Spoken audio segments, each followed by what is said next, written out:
The boardroom fell into a heavy silence as I clicked to the final slide of my presentation. The new budget numbers glowed on the screen, casting a cold light across the table. I watched Karen's expression morph, from smug assurance to outright horror. Her perfectly manicured nails dug into the conference table as she stared at the $5,000 increase in HOA fees now staring back at her. "What is this?" she shrieked, her voice climbing higher with every syllable. "Who authorized this outrageous increase? This is completely unacceptable." I adjusted my tie, savoring the moment I had carefully planned for weeks. "You did, Karen," I replied smoothly, unable to hide my smile. "The moment you fine me $1,000 for swimming in my own lake." Let me rewind. My name is David, and I've lived in Willow Creek Estates for 15 years. When I bought my home, it wasn't the 4-bedroom colonial or the 3-car garage that sold me. It was a crown jewel, a pristine 20-acre lake that came with the deed. Officially named Crystal Lake by its original owners, it sits partially on my property and partially along the edge of the HOA community. For over a decade, the setup worked perfectly. Neighbors would wave as I took my morning swims, and I even let the HOA host their summer picnic on my portion of the shoreline from time to time. Everyone was happy. Then Karen became HOA president. You know the type. She waltzed into her first board meeting armed with a leather-bound notebook, color-coded tabs, and a mission to impose order on what she saw as chaos. Within her first month, she'd issued 17 warning letters, citing offenses like mailboxes 2 inches too tall or grass half an inch too long. She even carried a ruler in her purse to measure them. The real trouble started on a sunny Saturday morning in June. I was doing my usual swim, floating on my back, watching the clouds drift by, when I heard a voice shriek from shore. Excuse me, sir." There stood Karen at the water's edge in a full HOA president blazer, despite the 90-degree heat, waving a clipboard like it was a badge. "You need to exit the water immediately," she declared. I swam a bit closer, though not too close. Something told me she might try to arrest me with that clipboard. "Good morning, Karen," I said. "Beautiful day for a swim." "Swimming is strictly prohibited in community bodies of water," she barked, reading from her clipboard. HOA Regulation 7.3.9 clearly states that all recreational water activities require board approval and proof of insurance. I treaded water, genuinely baffled. "This is my lake, Karen. I own it.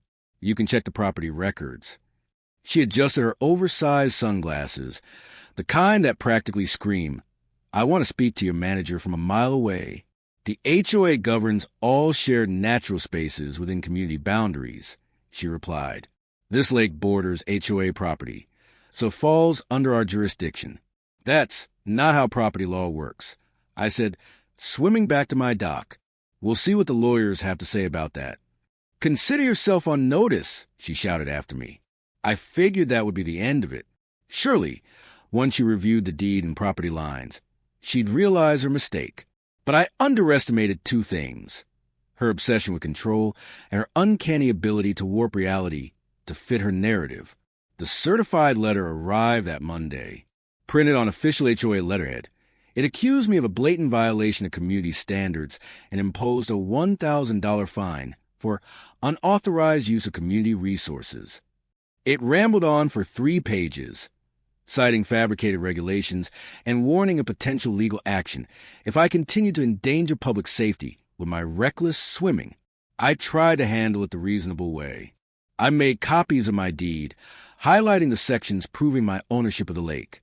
I included the original 1952 survey, the water rights documents, and even a signed letter from the previous HOA president confirming it was private property. I hand-delivered the full packet to Karen's door. She answered wearing another blazer, this one pink.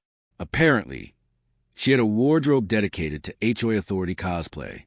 "David," she said, barely glancing at the documents. "The fine stands. The board has spoken." "The board?" I asked. "When exactly did the board meet about this?" "Emergency session," she said with a smile that didn't reach her eyes. "We take safety violations very seriously." I would later learn that this emergency session consisted of Karen and her two closest allies huddled around a table at Starbucks. The letters didn't stop. She sent one nearly every day, each one more aggressive than the last. She filed complaints with the city, claiming I was creating an attractive nuisance. She launched a whisper campaign with the neighbors, warning them that I was setting a dangerous precedent. Even Mrs. Henderson from across the street started looking at me like I was a public menace.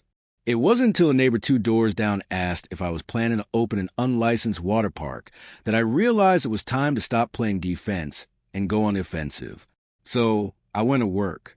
For 2 straight weeks, I buried myself in HOA documents, bylaws, contracts, easements, and agreements stretching back 30 years. And that's when I found it, the smoking gun, a 1998 easement agreement that granted the HOA limited access to my property for lake maintenance. Specifically, it allowed them to use a gravel road and a small section of my beach for community events. But here's the kicker. The agreement had a 25-year expiration clause unless formally renewed. It was now 2024. No one had renewed a thing. I double-checked everything with my lawyer, who actually laughed out loud when I explained the situation. So, let me get this straight, he said. She fined you for using your own lake, while her organization has been trespassing on your property for 6 months. This is going to be fun. I waited for the next HOA board meeting to drop the bomb. Karen lived for these meetings. She ran them like congressional hearings, complete with a gavel she proudly ordered off Amazon, and a strict devotion to Robert's Rules of Order. I signed up for the public comment period and bided my time. When Karen finally called my name, she oozed disdain. I stood, holding my own leather folder, because 2 could play the official documents game. Thank you, Madam President. I began, matching her formal tone. I'm here to discuss the expiration of the 1998 easement agreement between the HOA and my property.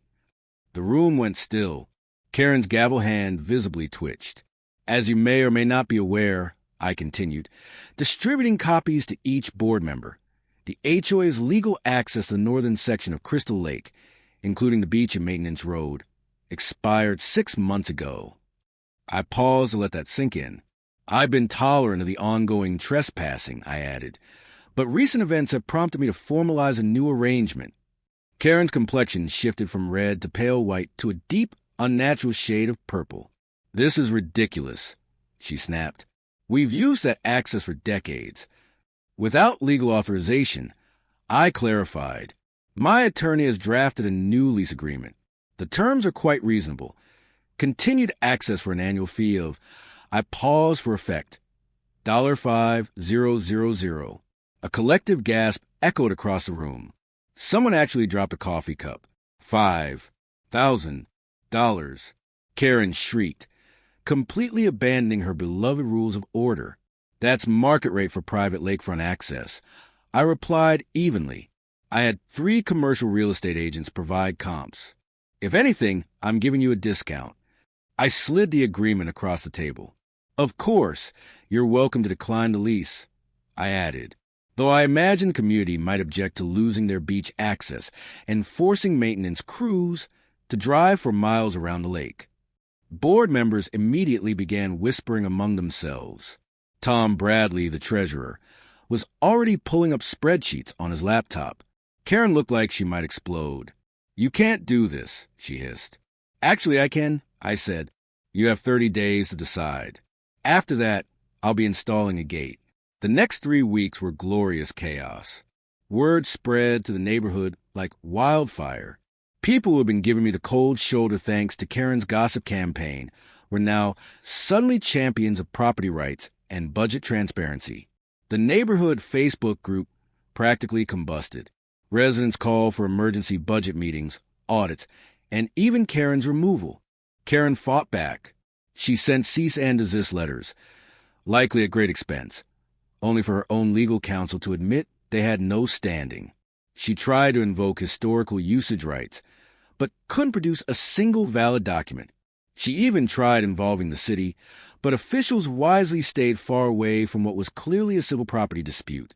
Finally, with just 2 days left before the deadline, and facing a full-blown neighborhood revolt, The board called an emergency meeting, a real one this time, not at Starbucks. The community center was packed. People were standing in the aisles. Someone had even set up a live stream. Karen presided at the head table, but the energy had shifted. Her usual blazer had been replaced with a severe black suit that made her look like she was attending a funeral. Professionally speaking, the vote was swift and nearly unanimous. 4 in favor, 1 against. Karen, of course, was a lone dissent. The lease was approved. The budget was adjusted. HOA dues were raised to cover the new cost. And just like that, the balance of power shifted. But the aftermath? Even better than the victory. The same keyboard warriors who once supported Karen's every nitpicky rule suddenly discovered their inner libertarians. And for once, they were on my side. The tides turned quickly. Karen's loyal online echo chamber became a full-blown digital mutiny. The neighborhood Facebook group lit up with angry posts, charts, and budget breakdowns showing exactly how her personal crusade had cost every household an extra $160 a year. Someone even made a meme of her face photoshopped onto the Titanic, clutching a clipboard instead of Jack with the caption, "I'll never let go of my HOA power." At the next board meeting, resident after resident lined up during public comment, each delivering a more blistering takedown than the last. Even Mrs. Patterson, a retired schoolteacher who hadn't spoken at a meeting in a decade, stood and delivered a quiet, devastating speech on the importance of fiscal responsibility and the dangers of unchecked authority. She ended with, "Perhaps some board members should consider whether they're truly serving the community or themselves." That night, a recall petition began circulating. Within a week, it had more than enough signatures to trigger a special election. Karen scrambled to regain support, but it's hard to win back allies when your actions have literally hit their wallets. Turns out, raising everyone's fees over a personal vendetta is a great way to make enemies. I timed my next swim to coincide with the day of the recall vote. As I floated peacefully on my back, I could see her car parked at the community center. She'd arrived at 6 a.m. to campaign, complete with a folding table, homemade cookies, and a stack of flyers defending her record. By noon, the cookies were untouched. By 2 p.m., she stood alone. That evening, the votes were counted and announced. Karen was removed from the board by a staggering 87% margin, the highest in Willow Creek Estate's HOA history. When the result was read aloud, she stood with her leather-bound notebook pressed tightly to her chest like a shield. "This is a mistake," she said, voice trembling. "I was only trying to maintain standards. You'll all regret this when property values drop." Someone in the back snorted out a laugh. Karen's expression crumbled. She gathered her oversized purse and trusty measuring ruler. Yes, she brought it, and stormed out of the meeting. Her heels clacked against the linoleum like the countdown to her final exit. The new board reached out the following week with a formal apology and a check. Full refund of my $1,000 fine, plus interest. They also proposed a new, much more reasonable lease. $500 per year for continued access, along with commitment to mutual respect and proper boundaries moving forward. I accepted without hesitation. To celebrate, I installed a new sign at the edge of my section of the lake. In big, friendly letters, it read, "Private property, swim free." And beneath that, in smaller print only visible up close, HOA leadership not welcome. Last I heard, Karen had quietly listed her home for sale. Her real estate agent mentioned something about a job offer 3 counties over, probably a place where no one had heard of the Crystal Lake incident.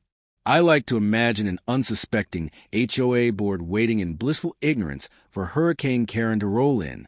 As for me, I still swim every morning. Sometimes I float on my back, staring at the clouds, and remember the boardroom that day, the moment I clicked to the final slide and watched Karen's face morph from smugness to panic.